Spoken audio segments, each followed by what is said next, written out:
Bonsoir à tous. Bonsoir à tous et bienvenue. Ah ben voilà Séverine qui vient également de nous rejoindre. Elle est dans son cabinet de curiosité. Bonsoir à tous. Donc ce soir, première session d'apnéiste, tronc commun de l'apnéiste indoor et de l'apnéiste outdoor. Tronc commun sur la première session ce soir sur un ensemble de 6 sessions. J'ai voulu découper cette apnéiste en 6 sessions et 6 sessions de 6 points majeurs qui vont chacun durer 6 minutes. Donc si vous faites 6 x 6, 36, c'est magnifique. Ça nous permet de tenir un petit peu moins de 40 minutes.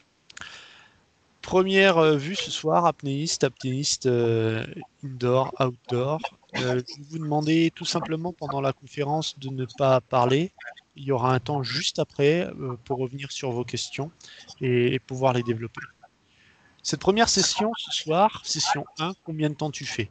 Elle se veut être une session spécifique à l'apnée statique. Apnée statique qui s'adressera plutôt à des débutants, mais tout le monde est bienvenu pour pouvoir parler et entendre parler d'apnée statique. Donc je l'ai dit tout à l'heure, première session des 6 autour de 6 points, parmi lesquels l'apnée statique, une étrange discipline, donc on reviendra un petit peu plus sur ce que c'est l'apnée statique, et notamment également en compétition. L'eau, le froid, les réactions du corps dans cet environnement entre guillemets hostile, pas si hostile que ça, on aura l'occasion de le voir.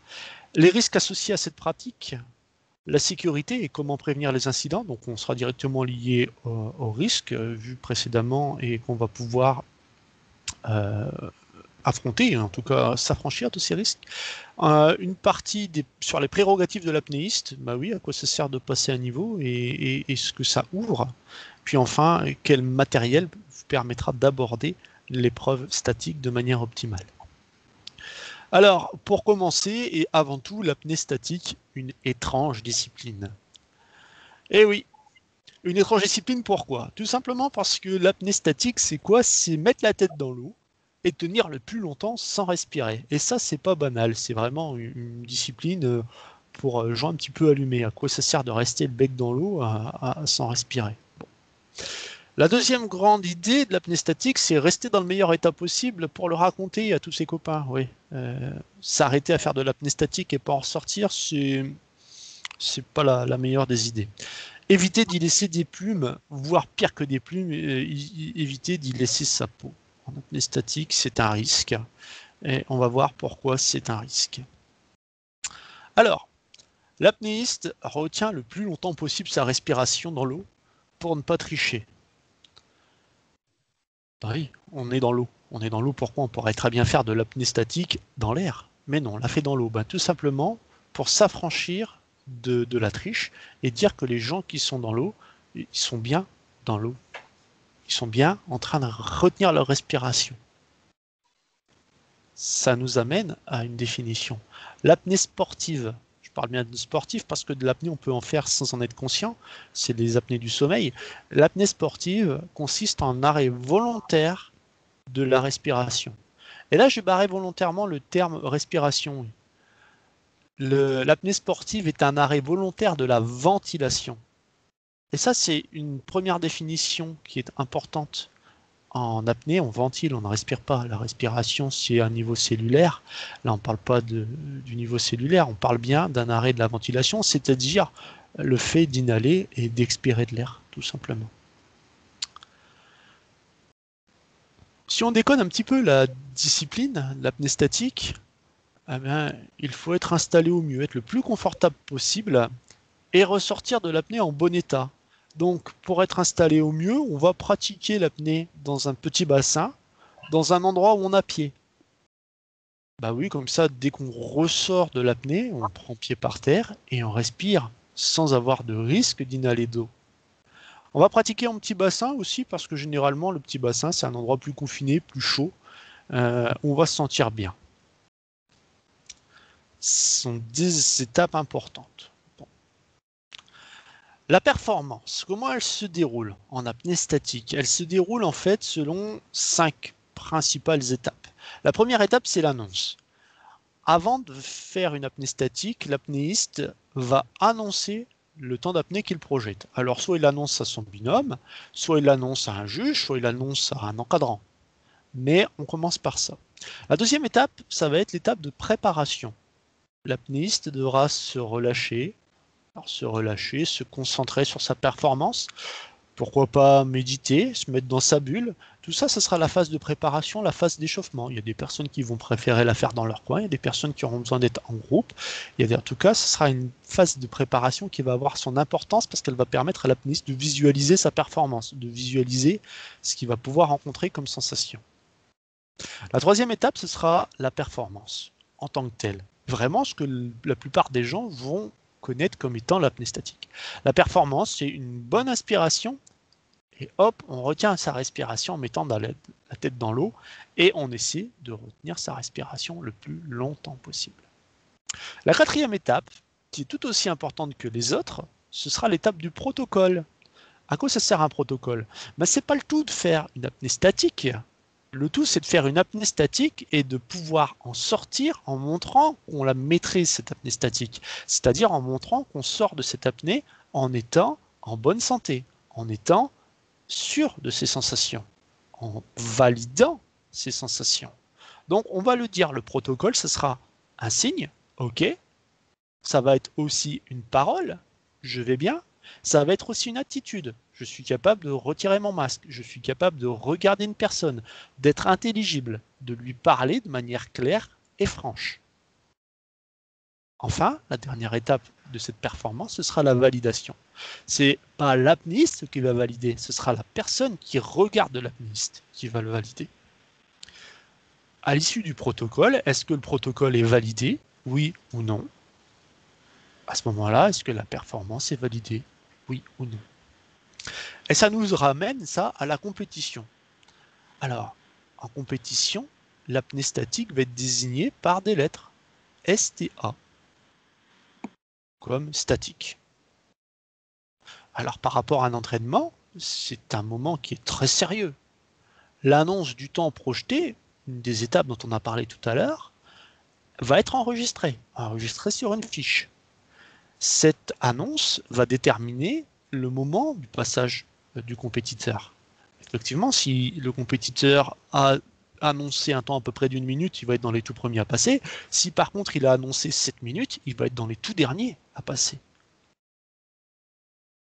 Si l'annonce est réalisée et si le temps est supérieur à cette annonce, l'apnéiste va se voir sanctionné du temps qu'il aura effectué, s'il effectue un protocole correct. Si par contre le temps est plus court que l'annonce, l'apnéiste va être sanctionné par des points en moins en fait sur son résultat tout simplement. Si le protocole de sortie n'est pas respecté, la performance va être invalidée. Voire, dans certains cas, l'apnéiste pourra être éliminé de la compétition.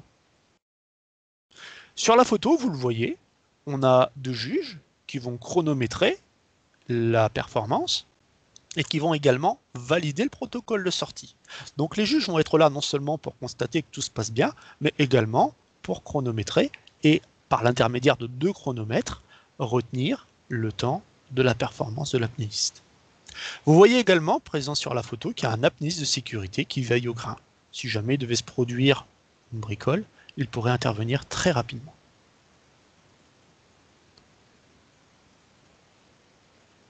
Alors, le record du monde, aujourd'hui, et depuis plus de 10 ans, est détenu par Stéphane Mifsud.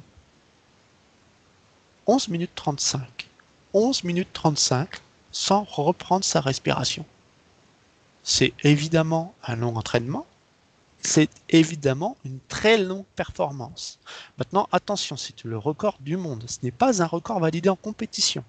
C'est un record qui a été validé et certifié par des personnels qui étaient là à cette occasion précise, qui s'est déroulée dans un environnement adéquat. C'était la piscine des parents de Stéphane. Et c'est un record du monde. Ce n'est pas un record en compétition. Si on parle aujourd'hui de record FFESSM ou de record CMAS, c'est pas le record de Stéphane qui est retenu. C'est d'autres records. Notamment le record de France n'est pas de 11 minutes 35, il est inférieur. Mais le record du monde a bien eu lieu en France, pas très loin de Toulon. Donc, voilà une grosse différence. Record en compétition, record non en compétition, c'est pas la même chose. Et aujourd'hui, la FFESSM ne prend pas le record de Stéphane Missune comme étant un record valable. On va passer un petit peu plus maintenant à l'environnement dans lequel on baigne quand on fait de la statique. L'eau, le froid, les réactions du corps dans l'environnement aquatique. Alors, avant toute chose, l'eau, qu'est-ce que c'est? L'eau, c'est un atome d'oxygène et 2 atomes d'hydrogène. L'eau possède 3 états naturels sur Terre. Son premier état, c'est l'état solide. On connaît la glace. La glace est l'état de l'eau, l'état solide, et se rencontre dans les glaciers, se rencontre au pôle Nord, au pôle Sud, à cet état-là de manière permanente. Le deuxième état de l'eau, et l'état le plus connu de l'eau sur Terre, c'est l'état liquide. Plus de 70% de la surface de la Terre est recouverte par la mer, qui est de l'eau liquide. Le troisième état, c'est l'état gazeux. On le rencontre aussi énormément, notamment via les nuages. Et l'état gazeux peut être rendu depuis l'eau liquide par évaporation ou depuis l'eau solide par sublimation. Le passage de l'état solide à l'état gazeux s'appelle la sublimation dans l'eau. L'eau est un élément très présent sur Terre qui lui a donné son nom de planète bleue. Et effectivement, vu de l'espace, la Terre porte bien mal son nom, elle devrait plutôt s'appeler la mer. C'est bien une planète bleue. Enfin, et surtout, pour nous apnéistes, il est important de noter que l'eau est un milieu où on respire très mal. Ou alors, il faut être équipé. Mais ce n'est pas le cas dans la statique. L'eau était un milieu agréable qui a vu l'apparition de la vie. Et ça a laissé des traces sur le corps. La première trace, tout simplement, c'est que l'eau compose plus de 70% du corps humain en masse. Étant donné que l'eau est une grande composante du corps, ça explique qu'on doive beaucoup boire dans la journée. Entre 1 litre et demi selon les individus, selon également les efforts fournis. Un sportif notamment va boire bien plus d'1,5 litre. Une personne qui boit beaucoup de soupe ou une personne qui va avoir énormément de liquide présent dans sa nourriture va devoir moins compenser en buvant de l'eau. Une personne qui boit beaucoup de bière devra également boire moins d'eau.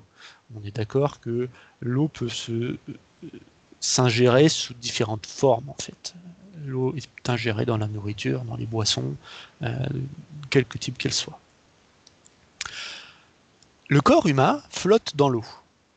La densité du corps est très proche de celle de l'eau. Si on s'amuse à faire le bouchon en piscine, ou si on fait la bouteille, pour reprendre un terme qui est propre aux phoques, on s'aperçoit qu'on aura globalement le front qui va dépasser, rarement plus haut que le nez. Effectivement, on ne sera pas tous égaux en flottaison, mais globalement, voilà, on va dépasser à peu de choses près de 10 cm de la surface de l'eau. On a vraiment une densité du corps qui est très proche. Ce qui va nous permettre dans l'eau d'avoir cette sensation d'apesanteur. Et c'est ce qui va nous rendre ce milieu très agréable. La possibilité d'évoluer non plus en 2 dimensions, verticale, droite, gauche, mais en 3 dimensions, verticale, droite, gauche, au bas. On se sent voler dans l'eau.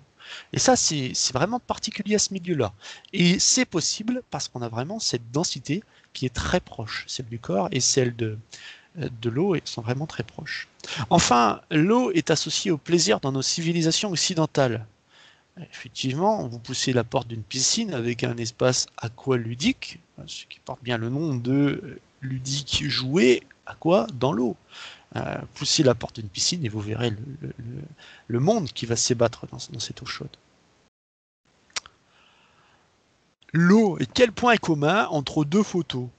Oui, une photo de 2 apnéistes dans l'eau, une photo de 2 cachalots dans l'eau. Eh bien, bien plus de points communs que on pourrait le croire.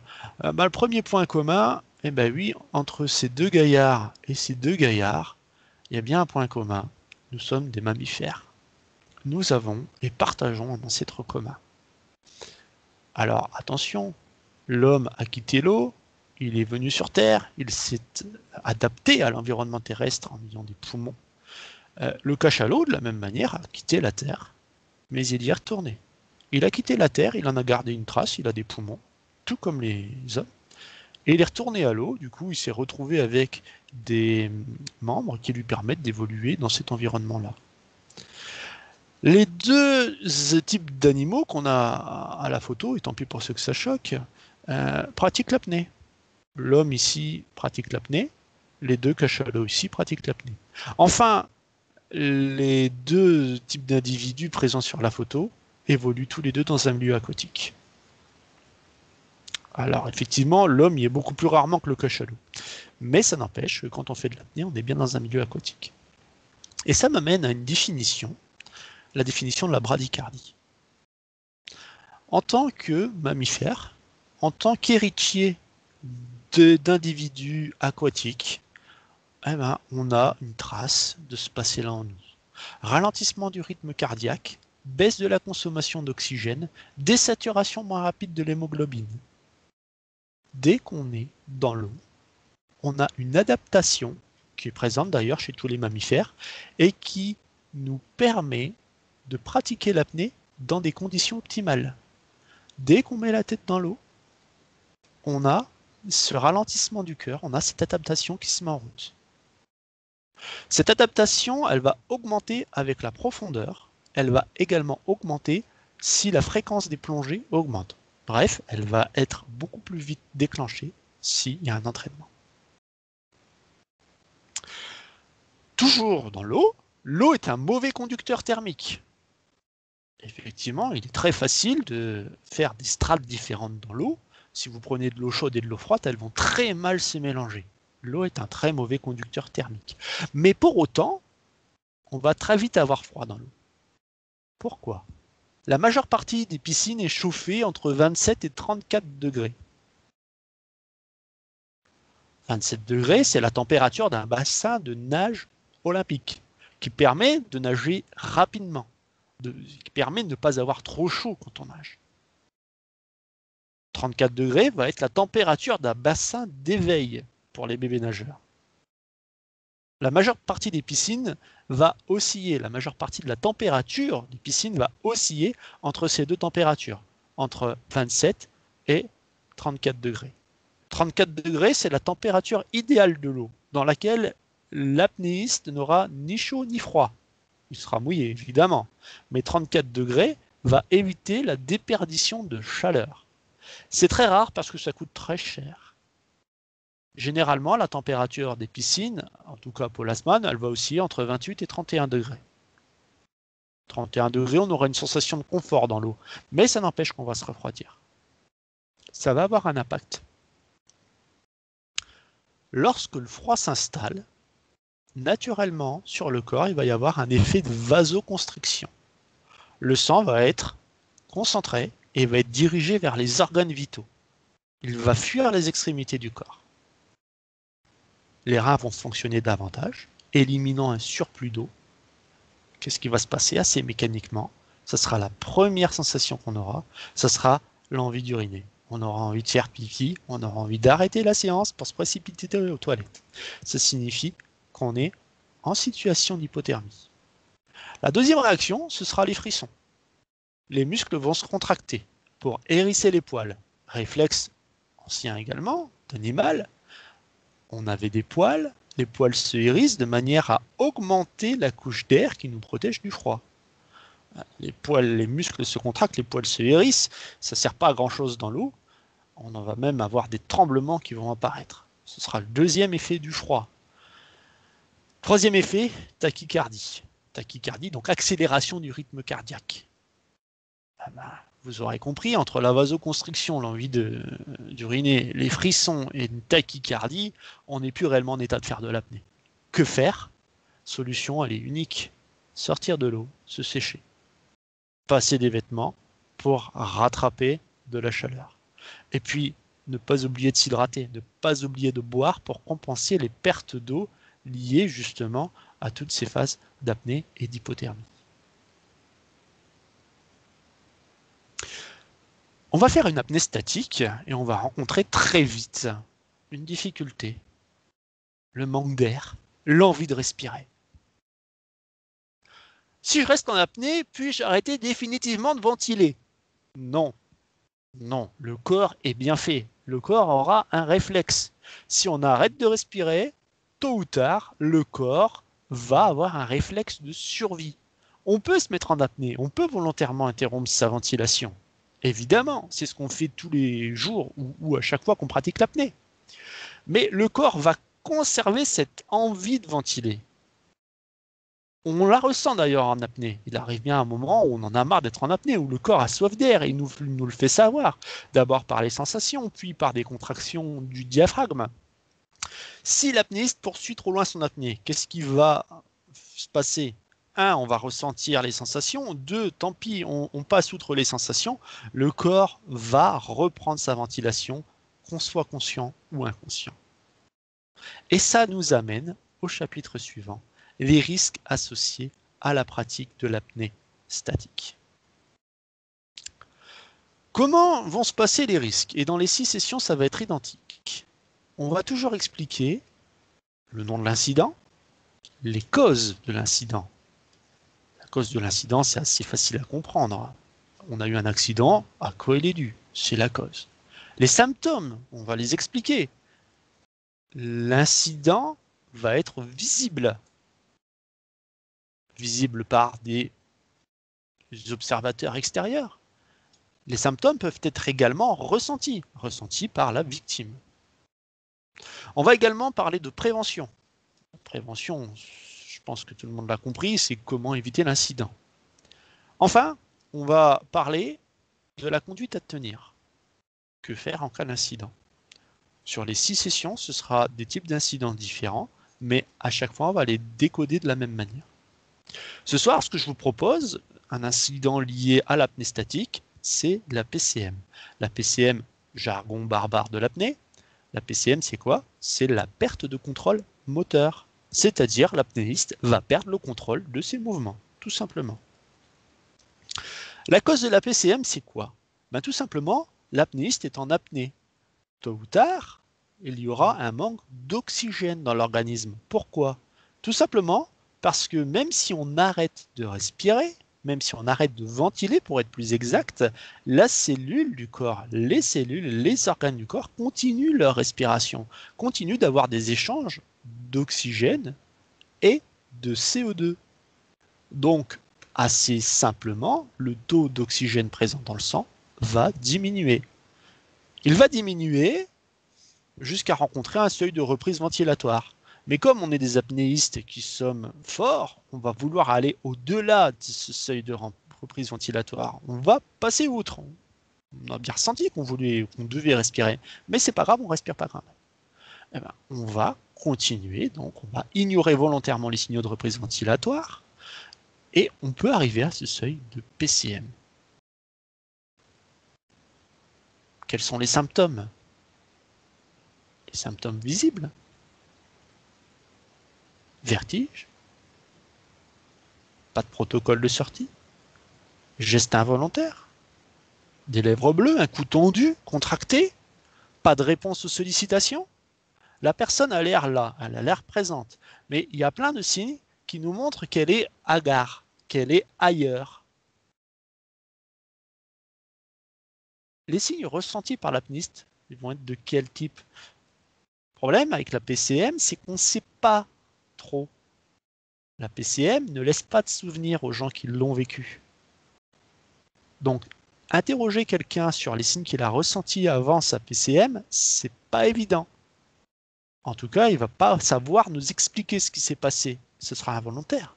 Il ne va pas y réussir à l'expliquer. On peut quand même se dire qu'un apnéiste qui a des vertiges avant de commencer, qui se sent d'un bien-être inhabituel, je vais tout casser ce soir, une envie de record, un but à atteindre, du stress, une méforme ou de la fatigue, c'est autant de signes qui vont nous dire cet apnéiste n'est peut-être pas en état de faire d'apnée statique.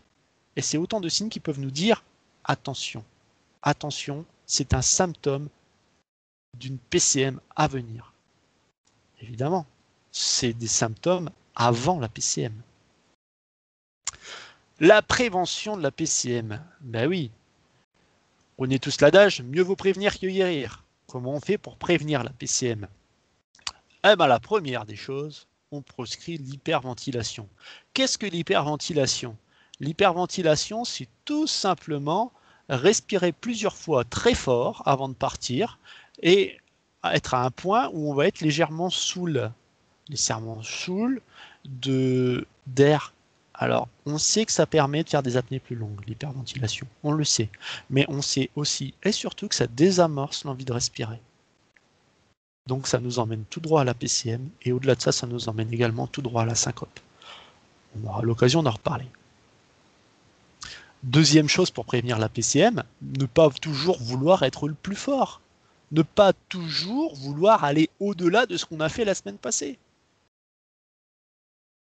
Toujours préparé à annoncer ses performances. Faire une performance, c'est pas un but en soi, c'est peut-être un but ultime, mais comme son nom l'indique, c'est savoir prendre le temps de s'entraîner, savoir prendre le temps de répéter ces petites performances pour arriver à la grosse. Ne pas ignorer les signaux de son corps, accepter la méforme. Il y a des soirs où on est moins en forme que d'autres. Ces soirs-là, c'est peut-être des soirs propices à l'incident. En bref, se connaître au mieux, accepter de progresser à un rythme qui n'est pas forcément celui du voisin, son propre rythme. Et puis ne pas vouloir performer à tout prix et à chaque session. Si jamais un apnéiste rencontre une PCM, que faire? L'apnéiste lui-même ne va pas être capable de faire quoi que ce soit, donc ce sera bien à l'entourage de réagir. À l'un des symptômes, non-respect de la consigne, pas de protocole de sortie, geste involontaire, lèvres bleues, cou tendu, contracté, non-réponse aux sollicitations, il faut sortir les voies aériennes de l'apnéiste hors de l'eau. On sait qu'il va respirer cet apnéiste. Il vaut mieux que ce soit de l'air. S'il respire de l'eau, ça s'appelle une noyade. La deuxième chose à faire, une fois qu'on a sorti les voies aériennes de l'apnéiste hors de l'eau, c'est alerter. Alerter, prévenir l'encadrement. Posément, sans paniquer, c'est pas grave une PCM. Tant qu'on respire pas d'eau, tout va bien. Mais ça n'empêche qu'on va quand même prendre soin de l'apnéiste, donc on va alerter l'entourage, on va alerter l'encadrement, de manière à ce qu'on puisse lui administrer de l'oxygénothérapie. Enfin, c'est sécuriser. On va sécuriser, en arrêtant l'exercice, en amenant la victime près du bord, et on va lui assurer un confort. Et puis, un apnéiste qui a eu un pépin, on va lui demander d'arrêter la session d'apnée. On ne va pas lui laisser reprendre l'exercice. Donc en résumé, le nom de l'incident, c'est la PCM. La cause la plus probable et la plus fréquente, c'est l'hyperventilation. L'hyperventilation soit déclarée ou soit insidieuse, c'est-à-dire réalisée sans le montrer à son entourage. Les symptômes, gestes incontrôlés, saccadés, non-respect des consignes. La prévention, tout simplement, proscrire l'hyperventilation et écouter son corps. La conduite à tenir en cas d'incident, mettre les voies aériennes de la victime hors de l'eau, lui permettre de respirer de l'air. La sécurité, comment prévenir les incidents? Alors on le voit ici, un enchaînement pas très sympa, PCM, puis syncope, puis reprise ventilatoire inconsciente. On est dans le pire des scénarios. Le pire des scénarios, c'est qu'en plus, cette PCM suivie d'une syncope ait lieu dans l'eau. On sait tôt ou tard que l'apnéiste va reprendre sa respiration. Il vaut mieux que ce soit dans l'air. Dans ce cas-là, l'incident ne va quasiment pas laisser de traces.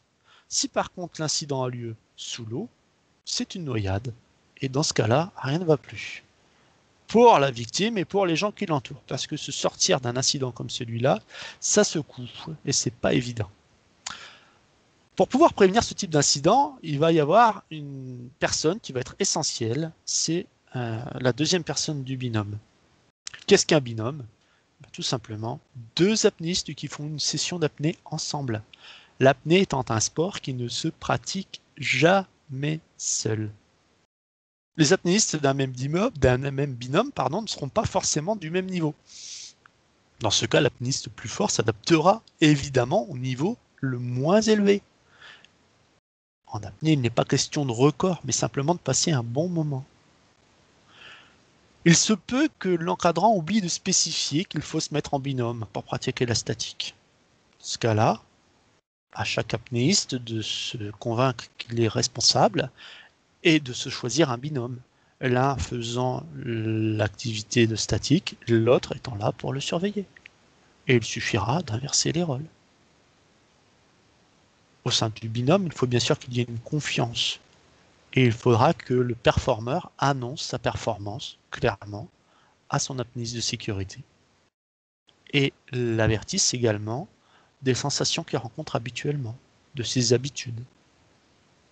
L'avertisse également d'un protocole pour que cette apnéiste de sécurité puisse contrôler que tout se passe bien.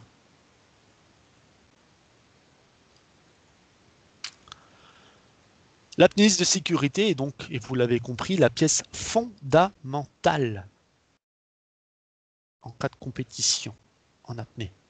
Fondamentale pourquoi? Parce que c'est la première personne à intervenir en cas de pépin sur l'apnéiste.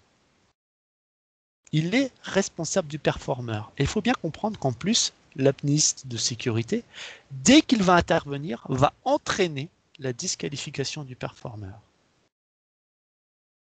Évidemment, avant de devenir apnéiste de sécurité en compétition, l'apnéiste de sécurité va suivre une formation. Il va être titulaire d'un brevet de secourisme en apnée, le RIFA, et il va être averti sur la gravité de son geste finalement par rapport au performeur. Alors on le voit sur la photo d'ailleurs, sur le cliché, il y a Bérénice qui était au club il y a quelques années, qui était championne de France d'ailleurs de tir subaquatique et qui prenait soin là d'un champion du monde. Bérénice et ce champion ne se connaissaient pas 5 minutes avant la performance et je pense qu'ils ne se sont plus jamais croisés. Mais pour autant, vous le voyez, Bérénice est en train de s'occuper de l'apnéiste conformément à la demande de l'apnéiste, une main sur le dos, à lui parler et en prendre soin. Donc il y a vraiment une relation de confiance qui est là, qui est avérée. Évidemment, on peut se dire que l'accident n'arrivera jamais. Et on peut croiser les doigts et se dire que si jamais il arrive, on fera de son mieux. Bon, c'est une vision des choses. La deuxième vision des choses, c'est que par rapport aux incidents, on peut se former. Il existe un brevet en apnée qui s'appelle le RIFA, réagir et intervenir face à un accident en apnée. Ce brevet est régulièrement organisé au sein du club Apnée Aquatir. On peut se former, on peut se recycler, on peut apprendre et on peut réviser les gestes qui sauvent. Et là, j'invite vraiment chacun à se former et à se recycler. Que se passe-t-il en cas d'incident? Systématiquement, la victime va être placée sous oxygénothérapie. Si vous ne connaissez pas l'oxygénothérapie, ce qu'on va vous demander, votre responsabilité, ce sera de ne pas gêner la victime, de ne pas gêner les secours. La victime a besoin d'air, autant lui laisser en profiter. La deuxième option que vous pourrez avoir, c'est participer, en débarrassant les abords, en s'assurant du confort de la victime, matelas en mousse, des affaires sèches, aller récupérer les effets de la victime qui vont peut-être encore être dans l'eau, les placer en lieu sûr, les faire rejoindre les affaires de l'apnéiste. Ce n'est pas nécessairement du secourisme, mais ça va être tout aussi important. Et enfin, et je veux dire même surtout, éviter le surincident. Je pense que s'il y a un accident en cours, ce n'est pas le meilleur moment pour réaliser une performance en apnée. Évitons le surincident. Il n'y aura pas assez d'équipement pour sauver tout le monde. Donc l'intelligence nous commande de rester serein et d'arrêter les activités. Jamais d'apnée seule. Ne pas confondre autonomie et pratique en solo. Réellement, on ne fait jamais, jamais, jamais d'apnée seule. Apnéiste, et le brevet d'apnéiste, qu'il soit apnéiste indoor ou apnéiste outdoor, ça ouvre droit à des prérogatives. Les prérogatives, c'est quoi? Une petite définition. Prérogative, selon le dictionnaire, première définition, privilège, avantage attaché à certaines fonctions, à certaines dignités. Deuxième définition, dans les monarchies constitutionnelles, c'était les droits et honneurs assurés au roi par la constitution de l'État. Je pense que personne ici ne se réclame d'être prince ou d'un titre de noblesse quelconque. On va aller à la définition numéro 3. Se dit quelquefois d'une faculté d'un avantage dont certains êtres animés jouissent exclusivement. Bon, mais ça m'a amené à redéfinir ce qu'était une prérogative, et notamment en apnée. Assez simplement, en apnée, ce qu'on a le droit de faire, et par conséquent élimination, également ce qu'on n'a pas le droit de faire.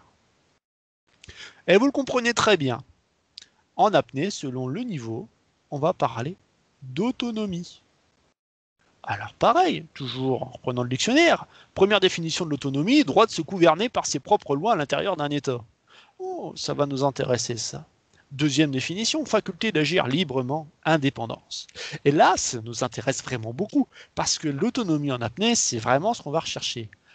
En apnée, faculté de pratiquer l'apnée sans encadrement direct. Un encadrant est présent, mais ne s'occupe pas directement de moi. C'est ce qu'on va appeler l'autonomie relative. La deuxième autonomie qui existe en apnée, faculté de pratiquer l'apnée sans encadrement, autonomie complète. Là, c'est l'idéal. Je peux partir en Corse, en vacances, dans un lac, et j'aurai le droit de pratiquer l'apnée sans avoir d'encadrement, sans avoir de garde-chourme. Dans ce cas, effectivement, l'encadrement n'est pas présent. On ajoute donc une notion de responsabilité. On est responsable de soi-même, on est responsable des personnes avec qui on pratique. C'est ce qu'on va appeler l'autonomie complète. Donc deux types d'autonomie, une autonomie relative, une autonomie complète. Alors on a deux brevets qui nous permettent de débuter l'apnée. Apnéiste indoor.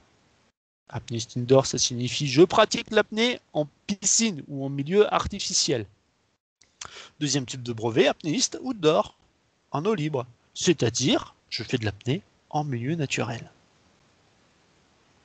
L'autonomie complète pour l'apnéiste en piscine sera subordonnée au RIFA et à la majorité. Cette autonomie complète en piscine sera possible à des apnéistes indoor, à des personnes titulaires du brevet d'apnéiste indoor, mais sera limitée à la profondeur de 6 mètres. Ça veut dire que vous êtes titulaire du brevet apnéiste indoor, vous êtes majeur, vous avez le RIFA, mais vous pouvez aller en fosse et être autonome, jusqu'à 6 mètres de profondeur. L'autre type d'autonomie, c'est l'autonomie relative. Donc, un encadrant est présent, à minima un initiateur entraîneur niveau 1. On s'aperçoit que l'apnéiste indoor, sans condition de RIFA ni de majorité, pourra être autonome de manière relative, à 6 mètres de profondeur, en milieu artificiel pour l'apnéiste indoor et en milieu naturel pour l'apnéiste outdoor. Si jamais vous êtes en binôme avec un encadrant, ben c'est l'encadrant qui va fixer les limites de l'espace d'évolution. Oh, magnifique! Il aura ses propres prérogatives, évidemment, son propre niveau, et il va lui déterminer quelles seront les limites maximales d'évolution en apnée. Vous voulez devenir encadrant?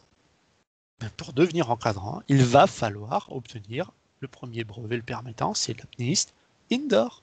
Vous pourrez devenir encadrant, guide de randonnée subaquatique, donc en milieu naturel. Vous pourrez encadrer des randonnées sub, en mer, en lac, en Manche, en Méditerranée, en Corse. Vous pouvez également accéder au cursus initiateur-entraîneur niveau 1 pour pouvoir encadrer en piscine. Il faut bien évidemment également obtenir le RIFA. Et enfin, il faut suivre la formation initiale et réaliser toutes les phases de cette formation avec succès. Mais j'ai au moins 2 personnes qui sont là ce soir qui savent très bien de quoi je parle. Enfin, avoir un brevet d'apnéiste permet d'envisager de passer au brevet supérieur. Et vous voyez que j'ai repris sur ce schéma l'apnéiste outdoor et l'apnéiste indoor avec l'autonomie complète si RIFA est majeur en fonction des brevets et l'autonomie dans quel milieu, en milieu artificiel ou en milieu naturel. J'invite fortement les gens, moi, désirant passer des brevets, à passer les 2 qualifications pour pouvoir être autonome en milieu naturel et en milieu artificiel. Oui, mais si on est mineur, comment ça se passe? Si on est mineur, on est limité par tranche d'âge. Si le mineur a entre 12 et 13 ans, il sera limité à 15 mètres maxi, quel que soit son encadrant, quelle que soit la profondeur. Entre 12 et 13 ans, c'est 15 mètres maxi. Entre 14 et 15 ans, ce sera 20 mètres maxi. Au-delà de 16 ans, ce sera selon les prérogatives de l'encadrant. Voilà pour les prérogatives de ces niveaux. Enfin, quel matériel permet d'aborder la statique de manière optimale? Alors, le jeu des 7 différences. Si, on parle bien de la même discipline, il s'agit bien d'apnée statique. Apnée statique à gauche, dans un milieu qui fait un petit peu rêver, hein, on serait un petit peu sous les tropiques que ça ne m'étonnerait pas. Et à droite, en piscine, alors vous remarquerez tout de suite que sur la photo de droite, le carrelage est bien mieux posé que sur la photo de gauche. Quels sont donc les matériels qui permettent de pratiquer au mieux? Premier des matériels, un masque. Évidemment, le masque permet de voir sous l'eau, mais en apnée statique, ça ne va pas servir à grand chose étant donné que la majeure partie des performeurs ont les yeux fermés. Par contre, on aura les yeux au sec, on aura également les fosses nasales au sec. Des masques, il en est type de 1000 sortes, il en existe de 1000 sortes et de 1000 couleurs, de 1000 conforts. Prenez celui qui vous va le mieux pour pratiquer. L'important, c'est le confort, l'important, c'est d'être bien. La seule imposition qu'il va y avoir, c'est que les vitres ne soient pas fumées. Votre apnéiste de sécurité devra pouvoir accéder à votre regard. Je vous rappelle que le regard fuyant peut être un signe de PCM. Une alternative au masque, et vous le voyez sur la photo notamment, c'est l'utilisation des lunettes, ou pas. Vous pouvez très bien faire de l'apnée statique les yeux fermés, mais dans ce cas-là, yeux fermés ou avec des lunettes, il va vous falloir un pince-nez. Si vous utilisez le pince-nez, ça va vous empêcher l'entrée d'eau, et donc ça va vous permettre de pratiquer cette discipline au mieux sans avoir à vous pincer le nez avec les doigts. Performer plus longtemps sans risque, le tuba. Mais c'est plus de l'apnée statique. Évidemment, en apnée statique, on ne va pas utiliser de tuba. Bien évidemment, c'est totalement proscrit. Et même en phase de préparation, on ne va pas utiliser le tuba. C'était simplement un clin d'œil. Ça permettait d'amener les différents types de tuba et ça permettait aussi de préciser que même avec un tuba, réaliser 11 minutes 35 de statique, c'est sacrément long et ça donne sacrément froid. Et justement, on parle du froid, de se prémunir du froid, la combinaison. La combinaison en apnée statique va être un élément de confort qui sera non négociable. Vous avez envie de performer longtemps, il faudra une combinaison. Ça vous permettra de moins ressentir les effets du froid. Des combinaisons, de la même manière, il en existe plusieurs types. Avec cagoule, sans cagoule, manches longues, manches courtes, jambes longues, jambes courtes. Hommes, femmes, épaisses, fines, refendues, faciles à enfiler. Quoi qu'il en soit, cette combinaison ne doit pas contrarier la ventilation. Il faut que la combinaison que vous choisissez vous permette de respirer, vous permette d'être ample dans vos respirations et d'être confortable dans vos respirations. On évitera ainsi certaines combinaisons, notamment les combinaisons de plongée étanches ou semi-étanches. On évitera également les vêtements trop serrés ou des vêtements qui demandent beaucoup d'efforts à l'habillage. Il serait totalement inutile de se mettre à suer, de se mettre à respirer comme un bœuf, d'enclencher de l'énervement, et en tout cas des situations de mal-être, tout ça parce qu'on a du mal à mettre sa combinaison. Un avantage non négociable également de la combinaison, c'est qu'elle vous fait flotter. Et donc on peut se laisser bercer par l'eau. Et si on se laisse bercer et endormir, on va améliorer les apnées. Évidemment, le lestage est formellement interdit en statique. Et c'est valable en entraînement comme en compétition. Voilà pour le cours de ce soir. On doit être à peu de choses près à 36 minutes. Maintenant, si vous avez quelques questions, si vous avez envie de débattre, je vous invite à relancer vos micros et on peut tout à fait discuter de tout ce qu'on a vu. Alors, Dominique, ton micro est coupé. Élise a remis son micro en route. Sandrine, ton micro est encore coupé. Florence, ton micro est coupé.